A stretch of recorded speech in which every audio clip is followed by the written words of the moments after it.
喺鳥取市逗留咗2晚，今朝早離開，乘火車到鳥取縣東南面嘅志頭町，喺呢度逗留半日。志頭町係日本最美麗村莊之一，環境寧靜，美景令人陶醉。沿街道步行一陣，穿過商場就嚟到鳥取驛，喺自助售票機買咗車費，大人每位1520日元。從鳥取到志頭呢一段鐵道稱為欣美線，係一條風景火車線。除咗沿途風光秀麗，仲有好多樸素小火車站，所以十分期待呢一段行程。欣美市嘅小火車嚟啦！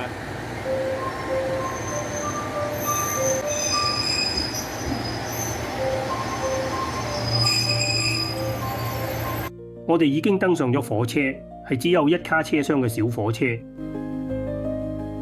小火車起動啦，同當年從北九州小倉乘日田燕山線到往大分縣日田市嘅感覺一樣，同樣嘅期盼。當年網誌連結放喺下邊嘅描述欄，歡迎瀏覽。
火車行駛咗50分鐘就嚟到志頭驛，我哋喺呢度作短暫逗留，遊覽完志頭町，先至繼續乘火車到岡山縣津山市。志頭町嘅主要景點係江戶時代稱為志頭宿嘅因幡街道，而家就步行到嗰度。從志頭驛步行一陣，就嚟到橫塘土師村兩岸嘅志頭橋。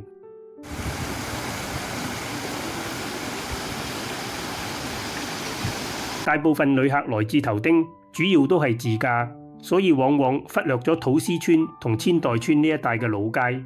呢度雖然冇因幡街道嘅名氣，但傳統嘅街景同建築絕不遜色，足以令人流連忘返。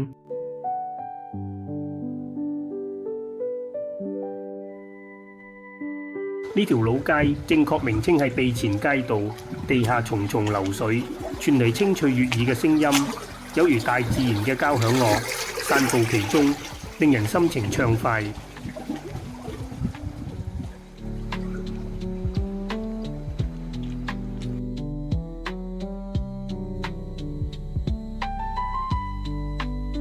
穿過備前老街，迎面係橫塘千代村兩岸嘅備前橋。志頭町四周被青翠山巒環抱，90%以上地方都係山林，環境優美。並擁有350年以上嘅植林歷史。町內保存完好嘅古舊民宅，人口只有大約6000人，能成為日本最美麗村莊之一，可謂實至名歸。跨過備前橋就嚟到志頭宿周邊嘅地方，街道兩旁仍然係古舊嘅房子，可以話志頭町大部分都係保存完好嘅古舊民宅。去過日本唔少嘅古街，咁大嘅範圍真係好少，而且至今竟然半個遊客仲未遇上。已經嚟到志頭往來，即係昔日嘅因幡街道，而志頭宿就位於呢個街道上。大部分嘅旅客來志頭町，主要都係參觀呢個街道。日本江戶時代嘅宿場係指喺主要交通幹道上設立嘅驛站或休息站，以供旅人、官員同貨物運輸者休息、住宿同埋補給。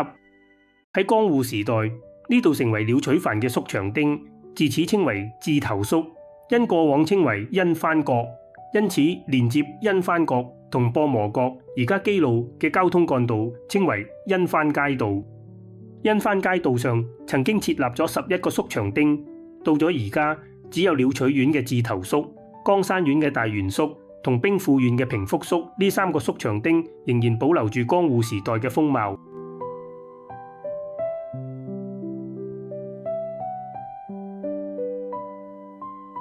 志頭宿有一個大宅，名叫石谷家住宅，係志頭宿繁榮時期最大嘅建築物，佔地面積大約1萬平方公尺，裏面規劃咗40間房，廣闊嘅內外庭園，而存放米、味噌、衣服、林業用具等等嘅倉庫就有7個。而家就進內參觀一下。自從初代鳥取藩主張前往江戶嘅參勤交替住宿地為志頭宿之後，此地商鋪林立。由於商家、農家同商人嘅往來交流，位於志頭宿中央嘅石谷家亦因此繁榮起嚟。